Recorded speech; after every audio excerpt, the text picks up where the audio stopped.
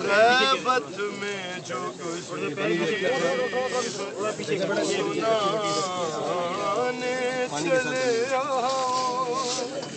ارمان غیبت سے صدائے کسبتے ہیں جعفر ذرا شعار سنا